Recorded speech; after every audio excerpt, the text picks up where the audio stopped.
¿Te has preguntado alguna vez cómo decide un Estado qué conductas castigar y cuáles no? ¿O por qué algunas penas son más duras que otras? La respuesta a estas preguntas se encuentra en un campo fascinante y complejo: la política criminal. Imagina la sociedad como un gran sistema interconectado, donde cada acción tiene una reacción. La política criminal es precisamente el conjunto de estrategias, medidas y decisiones que un Estado diseña y aplica para prevenir el delito y reaccionar de manera organizada cuando éste ocurre. No se trata solo de crear leyes y castigar, sino de una visión mucho más amplia que busca mantener el orden social y garantizar la seguridad de todos. Piensa en ello como un gran árbol de decisiones donde las ramas principales son la prevención, para evitar que el delito suceda; la reacción, que es cómo se responde cuando ya ha ocurrido; y el control, que son los mecanismos para gestionar el sistema de justicia en su totalidad. Este concepto no es nuevo, ha evolucionado a la par de la civilización. Si viajamos en el tiempo, vemos que las primeras formas de control social eran brutales y directas, como la ley del talión, el famoso ojo por ojo, diente por diente. Sin embargo, con el paso de los siglos y el desarrollo del pensamiento humanista, la política criminal ha transitado hacia un modelo que busca un delicado equilibrio. Su importancia hoy es fundamental, ya que debe proteger a la ciudadanía del crimen, pero siempre dentro de un marco que respete rigurosamente los derechos fundamentales de cada individuo, incluso de aquellos que han infringido la ley. Para entender cómo llegamos hasta aquí, es crucial conocer a algunos de sus padres fundadores y las teorías que moldearon su desarrollo.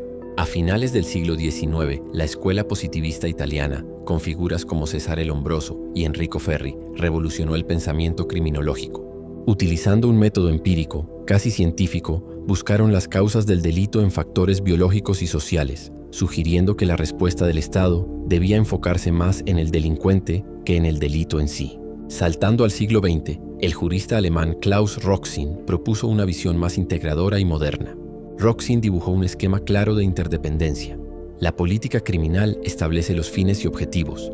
La criminología aporta el conocimiento empírico sobre el crimen y el delincuente, y el derecho penal actúa como la herramienta legal que traduce esos objetivos en normas concretas, siempre limitado por los principios del Estado de Derecho. Pero la política criminal no es solo teoría. Sus efectos se ven en el mundo real. Un ejemplo histórico contundente es la ley seca en Estados Unidos durante los años 20. La prohibición del alcohol, una medida de política criminal que buscaba reducir el crimen y mejorar la moral pública, tuvo un efecto contrario devastador. La demanda no desapareció, simplemente se trasladó al mercado negro, dando lugar al auge sin precedentes del crimen organizado y figuras como Al Capone. Por otro lado, un caso de éxito aparente fue la implementación de la teoría de las ventanas rotas en Nueva York en los años 90. La idea era simple: al combatir pequeñas faltas como el graffiti, la evasión del pago en el metro o tener ventanas rotas sin reparar, se enviaba un mensaje de orden y control que disuadía la comisión de delitos más graves. La ciudad experimentó una notable caída en sus índices de criminalidad, aunque esta política también recibió críticas por su potencial impacto desproporcionado en comunidades minoritarias. En definitiva, la política criminal es mucho más que un simple conjunto de leyes. Es el puente que conecta la teoría abstracta del derecho con la práctica cotidiana de la justicia. Su objetivo último es construir una sociedad donde la seguridad y la libertad puedan coexistir. Un ideal complejo pero indispensable para un futuro más justo y seguro para todos. En la búsqueda de una sociedad más segura, a menudo escuchamos términos como mano dura contra el crimen o reformas legales. Pero, ¿alguna vez te has preguntado de dónde surgen estas ideas y cómo se convierten en ley? Para entender realmente cómo un país combate la delincuencia, es crucial conocer la relación entre la estrategia y la norma, entre la mente y la espada de la justicia. Hoy exploraremos el dúo dinámico que define la lucha contra el crimen, la política criminal y el derecho penal. La escena cambia a una fotografía de una sala de situación. Estrategas, analistas y oficiales de policía observan grandes pantallas llenas de datos, mapas y gráficos. Comencemos por el cerebro de la operación. La política criminal. Imagínala como el gran plan maestro, el conjunto de estrategias, tácticas y decisiones que el Estado diseña para prevenir y controlar el fenómeno delictivo. No es una ley en sí misma, sino el pensamiento que la precede. Su enfoque es amplio y sus objetivos son diversos. Se suceden imágenes que ilustran cada objetivo. Un policía conversando amigablemente con jóvenes en un parque comunitario, representando la prevención. Un agente uniformado realizando un arresto de manera profesional, simbolizando la represión. y un ex recluso aprendiendo un oficio en un taller de formación, mostrando la resocialización. La política criminal busca, en primer lugar, prevenir que el delito ocurra. Si la prevención falla, su segundo objetivo es reprimir la conducta ilegal de manera eficaz. Finalmente, persigue la resocialización del delincuente, buscando su reintegración en la sociedad. Es un enfoque que evoluciona. Antes, la estrategia podría ser simplemente poner una cerradura más fuerte. Hoy, implica diseñar ciudades más seguras, implementar programas educativos y utilizar tecnología para anticiparse al crimen. La imagen cambia a un parlamento en plena sesión de debate, seguido por un primer plano de la mano de un juez golpeando con su mazo sobre un código penal abierto. Ahora pasemos al brazo ejecutor, el derecho penal. Si la política criminal es la estrategia, el derecho penal es la herramienta jurídica que la convierte en realidad. Es la rama del derecho que define, de manera clara y estricta, qué conductas específicas son consideradas delitos y establece las penas correspondientes para quienes las cometen. Funciona como el mecanismo formal que legitima y regula el poder punitivo del Estado. Aparece una imagen potente, una barrera de tren bajando o un semáforo cambiando abruptamente a rojo, simbolizando un límite claro. Pero el derecho penal tiene una regla de oro. Es la última ratio, el último recurso. Solo debe intervenir cuando todas las demás formas de control social, como la educación o la familia, han fracasado. Además, actúa como un escudo para el ciudadano. La escena muestra una fotografía de una manifestación pacífica por los derechos humanos frente a un imponente tribunal. Al establecer límites claros sobre qué se puede castigar y cómo, el derecho penal protege a las personas del poder arbitrario del Estado, garantizando principios fundamentales como la presunción de inocencia y el debido proceso. Una animación fotorrealista muestra dos grandes engranajes metálicos encajando. Uno, etiquetado como política criminal, comienza a girar haciendo que el segundo, derecho penal, se mueva en consecuencia. En la práctica, estos dos conceptos están inseparablemente conectados. La política criminal identifica un problema y propone una solución, y el derecho penal la implementa. Por ejemplo, ante el aumento de la ciberdelincuencia, la política criminal diseña una estrategia que incluye la creación de unidades policiales especializadas y campañas de concienciación. Luego, el derecho penal responde creando o modificando leyes para tipificar delitos como el phishing o el robo de datos. Imágenes secuenciales, un hacker en un cuarto oscuro, luego una foto de una unidad de delitos informáticos de la policía trabajando en sus ordenadores. Otro caso claro es la violencia de género. La política criminal impulsa la creación de centros de apoyo para víctimas y programas educativos. El derecho penal materializa esta protección endureciendo las penas, creando figuras como el feminicidio y facilitando la obtención de órdenes de alejamiento. La estrategia inspira la ley. La ley da fuerza a la estrategia. ¿Alguna vez te has preguntado qué impide que el Estado use todo su poder para castigar a las personas sin control? La respuesta se encuentra en la Constitución, un escudo que protege nuestra libertad frente al poder punitivo. En un Estado de derecho, la política criminal no es un cheque en blanco. Está rigurosamente limitada por principios fundamentales que actúan como guardianes de nuestros derechos. Estos límites aseguran que la justicia sea justa, y no solo una demostración de fuerza. Son las reglas del juego que garantizan que el poder del Estado nunca se vuelva absoluto. El primer y más fundamental de estos límites es el principio de legalidad. Imagina que el poder del Estado es una mano poderosa intentando escribir nuevas reglas para castigarte por algo que ayer no era delito. De repente, una línea roja brillante, que emana de la Constitución, detiene esa mano en seco. Este principio se resume en la máxima latina nullum crimen, nulla poena sine lege praevia, que significa que no puede haber delito ni pena sin una ley que lo establezca previamente. Un juez no puede inventar un castigo, debe señalar el artículo exacto en el Código Penal que autoriza la sanción. Si no está escrito, simplemente no existe.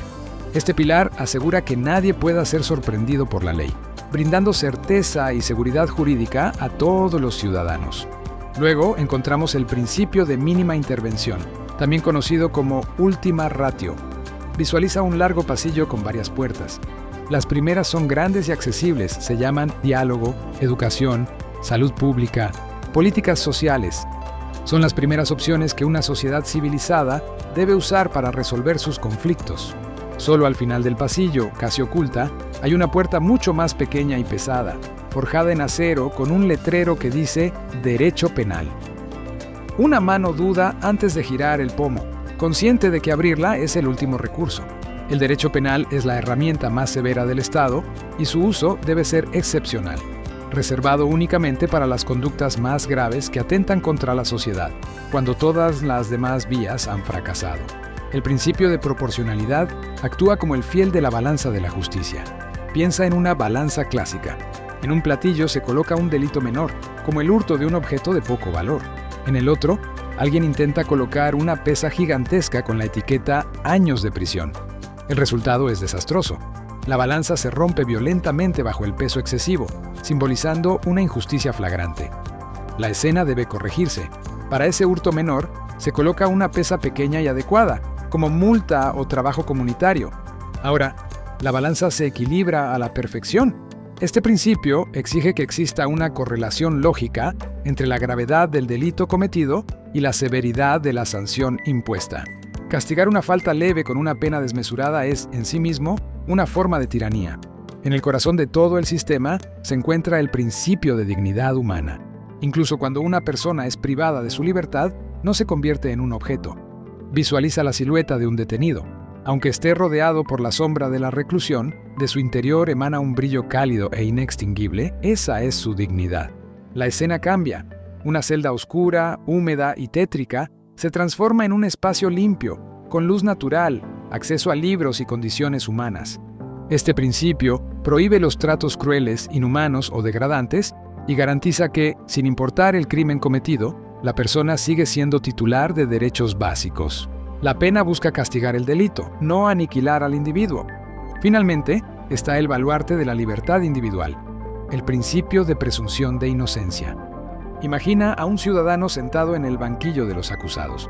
El fiscal, enfrente, le lanza una lluvia de acusaciones representadas como flechas afiladas. Sin embargo, antes de que puedan tocarlo, las flechas se desvanecen en el aire, repelidas por una fuerza invisible.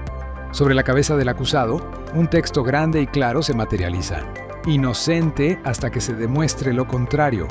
Esto significa que la carga de la prueba recae enteramente en el Estado. Es el acusador quien debe demostrar la culpabilidad más allá de toda duda razonable, no el acusado quien debe probar su inocencia.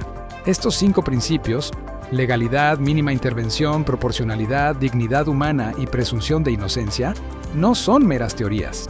Son los pilares de mármol que sostienen el gran edificio de nuestro Estado de Derecho.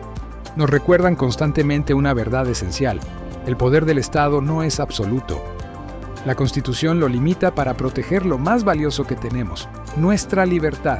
¿Alguna vez te has preguntado qué busca realmente la política criminal? No se trata solo de castigar, sino de construir una sociedad más segura y justa. Acompáñanos a descubrir sus 5 objetivos fundamentales. En esencia, la política criminal busca, en primer lugar, la prevención del delito. Esto no se logra únicamente con más policías en las calles, aunque su presencia disuasoria es importante. La verdadera prevención se construye desde la raíz, invirtiendo en educación para fomentar valores de convivencia pacífica en nuestros jóvenes. Se trata de crear entornos seguros, con espacios públicos bien iluminados y vigilados, donde la oportunidad para delinquir se reduzca al mínimo y la comunidad se sienta protegida. El segundo gran objetivo es la protección de los bienes jurídicos más valiosos. Imagina una burbuja invisible que resguarda lo que más nos importa: la vida, nuestra integridad, la libertad de elegir y nuestro patrimonio.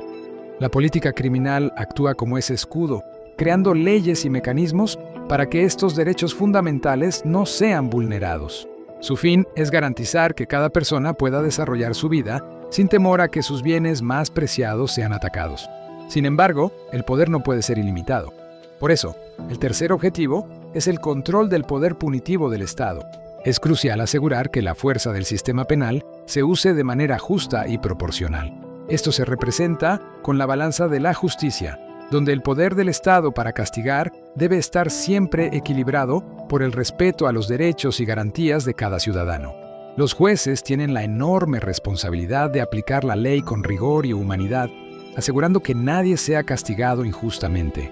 Más allá del castigo, la política criminal persigue la resocialización y reinserción de quienes han delinquido. El cuarto objetivo se enfoca en dar segundas oportunidades. Se trata de ofrecer herramientas, como la formación en un oficio o el apoyo psicológico, para que una persona que cumplió su condena pueda reconstruir su vida. El éxito se mide cuando esa persona se reincorpora a la sociedad, consigue un trabajo y se reúne con su familia, rompiendo el ciclo del delito. Finalmente, todos estos esfuerzos convergen en un quinto y último objetivo: alcanzar la seguridad jurídica y la paz social. Cuando las leyes son claras, se aplican de forma justa y se promueve la prevención y la reinserción, la confianza en las instituciones se fortalece. Esto permite que todos podamos disfrutar de nuestros espacios públicos con tranquilidad, sabiendo que vivimos en una sociedad que protege a sus miembros y busca la armonía. En resumen, la política criminal es una herramienta compleja y multifacética. Su meta final no es otra que construir, paso a paso, una sociedad más justa y segura para todos. La política criminal es el conjunto de respuestas que un Estado organiza frente al delito. No existe un único camino, sino modelos que reflejan distintas filosofías sobre la justicia y el castigo.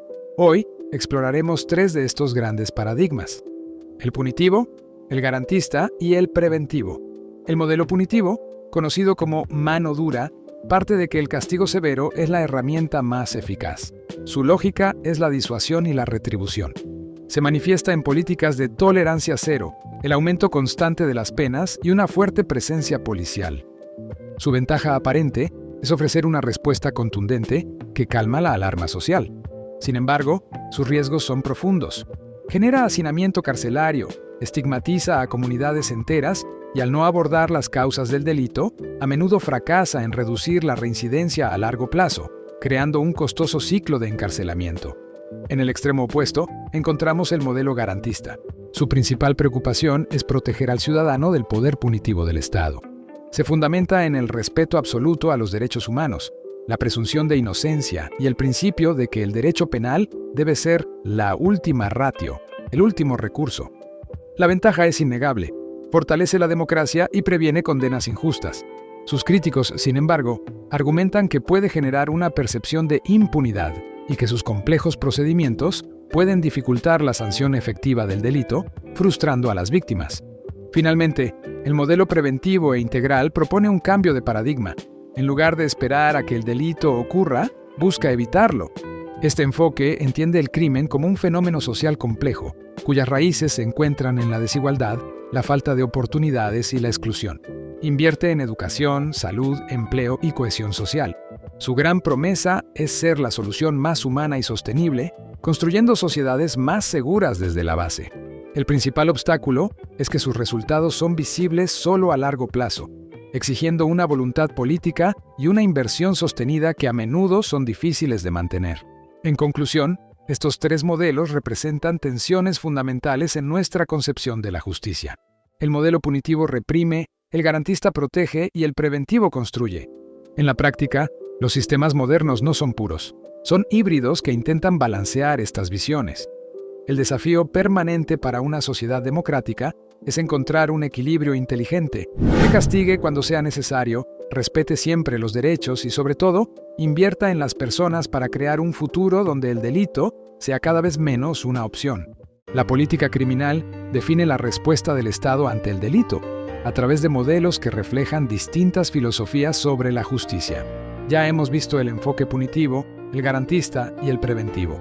Pero, ¿cómo se aplican en el mundo real y qué problemas surgen? La realidad es una mezcla imperfecta, a menudo deformada por 4 fenómenos críticos. Primero, el populismo punitivo.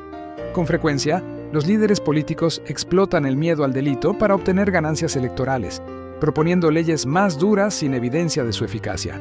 Se legisla para la opinión pública, no para solucionar el problema. Una consecuencia directa es el uso y abuso de la prisión preventiva. En muchos sistemas, esta medida excepcional se ha vuelto la regla. Miles de personas, legalmente inocentes, pasan años encarceladas esperando un juicio, lo que congestiona las prisiones y constituye una violación masiva de derechos.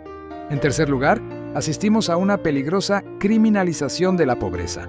Cuando el Estado falla en ofrecer oportunidades, su brazo penal se extiende para castigar conductas asociadas a la supervivencia. La venta ambulante o la falta de vivienda se convierten en delitos, atrapando a los más vulnerables en un ciclo de exclusión. Finalmente, y como causa de lo anterior, destaca la falta de estudios técnicos serios al momento de reformar las leyes. Las decisiones se basan en la intuición, la presión mediática o la conveniencia política, ignorando la evidencia criminológica, sociológica y económica. Esto nos condena a leyes costosas, ineficaces y a menudo contraproducentes. Por tanto, el desafío moderno no es solo equilibrar castigo, garantías y prevención. Es también construir una política criminal basada en evidencia, que sea inmune al populismo, que proteja a los inocentes con una prisión preventiva verdaderamente excepcional y que deje de castigar la pobreza. Solo así la balanza de la justicia podrá inclinarse hacia una sociedad más segura y verdaderamente justa para todos. Hemos recorrido los paradigmas de la política criminal, la fuerza del castigo, la salvaguarda de los derechos y la inteligencia de la prevención. También hemos desenmascarado sus deformaciones prácticas, el populismo penal, el abuso de la prisión preventiva, la criminalización de la pobreza y la ausencia de rigor técnico. La conclusión es clara. Una política criminal efectiva no puede ser un acto de fe ni una reacción visceral. Debe ser una disciplina científica y un compromiso ético. Requiere que los líderes tengan el coraje de resistir las soluciones fáciles y populistas, y que en su lugar apuesten por estrategias basadas en datos, evidencia y un profundo respeto por la dignidad humana. El camino a seguir implica desmantelar la idea de que encarcelar más es sinónimo de mayor seguridad. Exige invertir en las causas de la violencia, fortalecer los lazos comunitarios, garantizar procesos justos y ofrecer segundas oportunidades reales. Es un camino más difícil, más lento, pero es el único que puede llevarnos a una paz social duradera. Porque al final, una verdadera política criminal no se mide por cuántas personas encarcela, sino por cuántos delitos logra evitar sin sacrificar derechos. Ese, y no otro, es el verdadero desafío de la justicia en nuestro tiempo.